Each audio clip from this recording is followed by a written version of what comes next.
to the succession of the Prophet Muhammad. We'll all remember that the Prophet Muhammad was a temporal leader. He was a religious leader as well. And for some, he was also the leader in mysticism.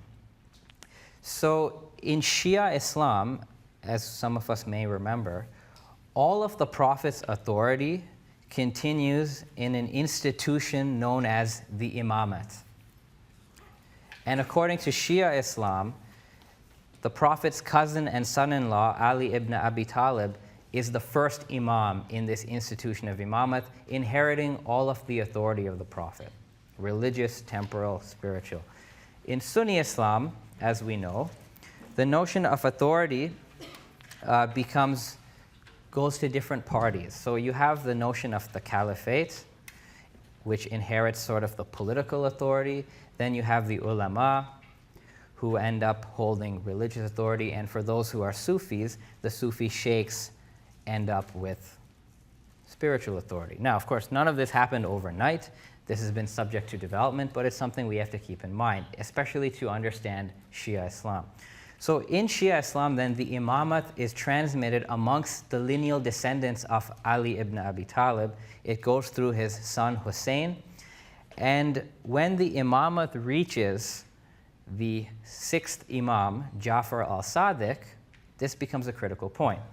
Because after the death of the Imam Ja'far al-Sadiq, the Shia community splits into two groups. And the reason why there's a split is because different groups adhere to a different son of this imam as to which son of Ja'far al-Sadiq should be the next imam.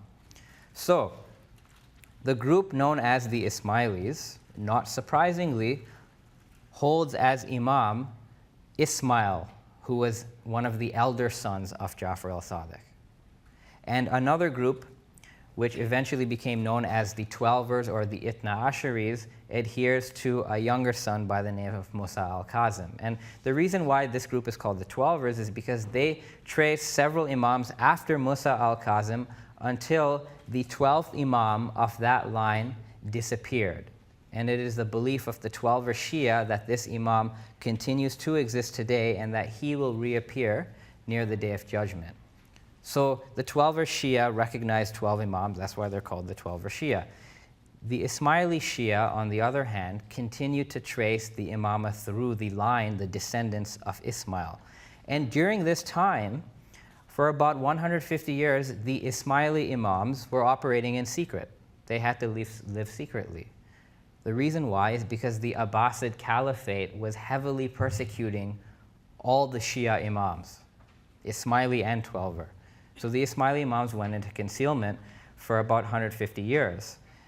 And during this time, though, there was heavy Ismaili dawah activity throughout the Muslim world for this century and a half. And this finally culminated when an Ismaili imam by the name of al-Mahdi, interestingly, it's a very similar name to the 12th imam of the Ithna Asharis. So an Ismaili imam by the name of al-Mahdi establishes the Fatimid Caliphate. The Fatimid Caliphate is the first and only Shi'i Muslim caliphate that has ever ruled in the Muslim world. So in this caliphate, the Ismaili imams were succeeding as imams and as caliphs until the time of one Imam Mustansib Allah. And over here, as it so happens, you have another division. And the division happens because different groups recognize a different son as the next imam. So one group, known as the Nizari, adhere to the imamate of a son named Nizar, and another group follows another son whose name is Mustayali. And the Mustayali group, their imam, after 2 generations of the split, also went into hiding or goes into concealment. The Nizari imama continues and moves to Iran. And I'll just mention something here. The word Ismailis, as you hear it today, commonly refers to the Nizari group.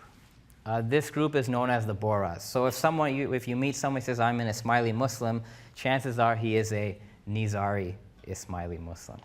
So the Nizari imama continues in Iran, and the Mongols actually destroyed the Nizari Ismaili state in 1256.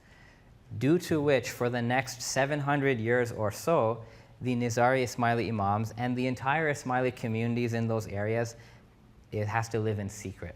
They practice what is called taqiyya. Taqiyya is, in the Shia sense, when a group has to outwardly appear as a different type of Muslim. So for example, the Ismailis during these 700 years or so outwardly appeared as Sunnis or as Twelvers or as Sufis.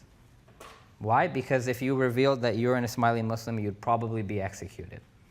So this continues for some time.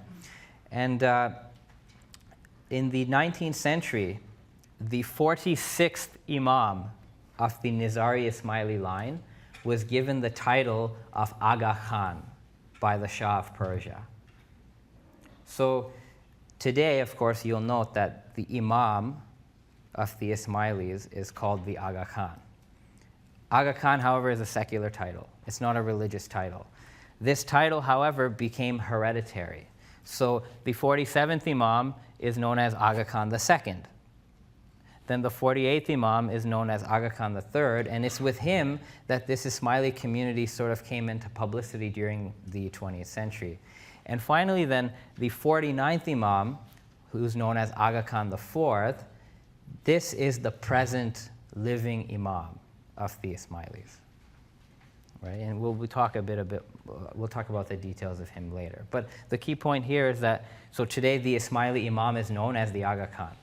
That's the key point, right? But Aga Khan is not a religious title, right? So it's only existed 4 generations.